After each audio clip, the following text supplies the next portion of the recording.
Hi everybody and a warm welcome to this very special At the Races digital Christmas preview. Mick Fitzgerald and I are going to have a look at the horses and the races we're so looking forward to this coming festive period. Now I must just say before we start, it's important, please subscribe to the At the Races YouTube channel before you do anything else. That'd be great news. And of course you can follow all the news and all the information across our digital platforms. So we're on at the Races on Twitter, Instagram, and of course we're also there on Facebook too. And before we do anything else, remember, for all your betting needs over Christmas, attheraces.com is where you need to be. Mick Fitzgerald, a great jockey of course, took Christmas apart on a regular basis when you were riding. Mick, you won the lot, didn't you? The Christmas Hurdle, the Feltham Novice Chase as it was known, and you've got a King George to your name. Stop, John, stop. You know, I used to love, it's amazing. Christmas time is a time for indulgence, normally with food and drink. But it's funny, once it used to get to like 3 o'clock on Christmas Day, it was like somebody just flicked the switch. That's over now. Concentrate on what's coming up. And normally on Boxing Day, you've got a host of big races. And luckily for me, a lot of the time, I had a host of big chances. I think probably one of the best Boxing Days I had 4-timer Kempton on Boxing Day. Takes some doing, but that was a pretty special day. Yeah, we'll look at Kempton in a moment, Mick, but let's start with the Coral Welsh Grand National. On the 27th of December, of course, at Chepstow, the highlight of their season. And it's interesting, isn't it? As we look at Secret Reprieve, you've got to go back to Bonanza Boy, Mick, for the last horse to win 2 of these. Yeah, and it's amazing to think that the first time Bonanza Boy won, Peter Scudamore rode him at 10 stone 1 and carried a pound overweight. The next year he won with 11 stone 11. So that's a fairly significant hike. Yeah. What we're seeing with this horse here is, I know when Simon Rowlands, and I even went through it as well, did the time sectionals for this race, everybody was expecting to be flat out from the get-go. It wasn't the case in the Welsh National. And I think Secret Reprieve did really well to win like he did. Yes, he had a low weight. He had a slipping saddle to contend with as well. He is only 6 pounds higher this year. He has not run since that day. So that's the only guesswork that you're doing at the moment. But he's a very good horse. And Evan Williams, 2 Saturdays before Christmas, 2 big winners. So the team are flying. Yeah, and Sam and Cool Cody, of course. You're so right. That was going to be my next question. You know, would you be concerned that he's not quite managed to get that prep run into him at all this year? Do you know, in the old days, maybe it would have been a concern, but I don't think so now. I wouldn't be a bit surprised if he's been away for a racecourse gallop or something sharp like that we don't know about. But he'll be ready. Because can I throw a couple at you, Mick? Yeah. Venetia Williams has won it twice before. So too has John Joe O'Neill. John Joe, of course, won it with the great Gold Cup winner Synchronised. John Joe has Time to Get Up, of course, who is in there with a real chance too. Now we know he's such a good stayer. This was his victory at Uttoxeter, of course, the Midlands National. Mighty Thunder was second, went on to win a Scottish National. Mick, I think this form is absolutely red hot, and I think he's still fairly handicapped on it. Yeah, he is. He very likely raced as well, this young horse, and I think there's definite signs here that the further he goes, the better he'll be. He'll handle soft ground. There is plenty of rain around over the Christmas period. If it falls at Chepstow, it won't inconvenience him. I wouldn't be too concerned about that. I think he won, even though it didn't look like it. He won a little bit snugly there at Uttoxeter. And Venetia's horse, Hold That Thought, is the other one that you mentioned. He's definitely a player. That was a really good comeback at Carlisle. We know he handles Chepstow. He needs to be a little bit better than this. And look for the grey horse in behind. Of course, that's Highland Hunter, who falls in a second. And he's another one who is contending again. He actually has to race carrying a £4 penalty for his recent win. But, you know, Hold That Thought is a progressive young horse. Again, Venetia is another trainer she's hitting the heights at the right time. Yeah, seems a long time since Jocks Cross, doesn't it, that he won it for Venetia all those years ago. But I think they'd be my 2 against the card, definitely. Anything else in the Welsh National that you think, or you're firmly behind Secret Reprieve? I am firmly. I have both barrels pointed at him. I really believe that, you know, he could be the first horse since Bonanza Boy to do the back-to-back double, and he might look short on there, but just think, would he have won carrying £6 more last year? And the answer is yes. Yeah. I will do it in there as well, of course. He won the trial for Sam Thomas so well, didn't he? It'd be great for Sam. He's based outside Cardiff. What a big result that would be for him. I think if you're looking at outsiders that might run well, 300 through 5 is a horse that I've always thought wants a real stiff test. he's going to get it in a race like that. His inexperience might be the only worry with him, but I think he could definitely be a player because he's shown a liking for Chepstow in the past. I can't emphasise enough, Chepstow can be a little bit of a specialist track, so horses that are proven there have an advantage. Yeah, OK, Mick. Well, let's turn the attention now to the big events at Kempton on Boxing Day. 3 Grade 1 races there, and I know you're looking forward to seeing this fella who delighted us at Newton Abbot early in the year. What a performance that was. Like, this was him winning at Newton Abbot when he beat Fusel Raffles, and the big breakaway actually ended up coming down here.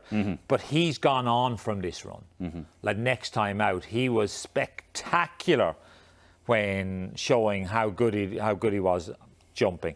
Like, he's got the ability to shorten length and do it all. And he came up a little bit short at the Cheltenham Festival last year, but on the run up to that, he looked pretty good. And I think he'll be very tough nut to crack on Boxing Day. Yeah, we don't think Ahoy Senor is going to make the trip down. I think Lucinda Russell's a bit worried that the ground will be a little bit too quick for him underfoot, but we'll see. Yeah, he's definitely a player because obviously we saw him winning very easily at Newbury. But I just think Brave Man's Game at this time of the year, The King George itself, Mick, promises to be an absolute belter. There's loads of ins here, isn't there? Can Clan des Obeaux do it again? Paul Nicholls has taken a different approach, taking him to the races very fresh this year. Yeah, I think that's quite interesting. I think he was quite happy with how it ended up last year with Clan des Obeaux. He felt it was a flat Clan des Obeaux who ran, having had a hard race at Haydock previous to that. But Paul Nicholls has a couple of shots at the target, hasn't he? Because Frodon, last year's winner, he was a Grade 1 winner at Down Royal. Yeah. The only worry that you'd have with that is, was he too primed for Down Royal? But I know he went and had a gallop the other day at Wincanton and Bryony Frost rode him, and Bryony says he pulled her arms out all the way around. So there's nothing wrong with him at the moment. He's in very, very good form. And ground, I think, could be the key. Who's gonna do well? Like I said, there is a little bit of rain around on Christmas Day. If that rain falls and it's enough to change the ground, well, it probably won't suit Frodon as much as it'll suit a few of the others. The drier the ground, the better for him. Yeah. If he were to win, Mick, the potential to be right over the back pages over Christmas, isn't it? It could be the biggest story over Christmas so far as our sport's concerned. Yeah, it certainly could. And let's not forget that Minella Indo is turning up with Rachel Blackmore booked to ride, and that could be a hell of a story. Like Rachel Blackmore's, she's won the big treble.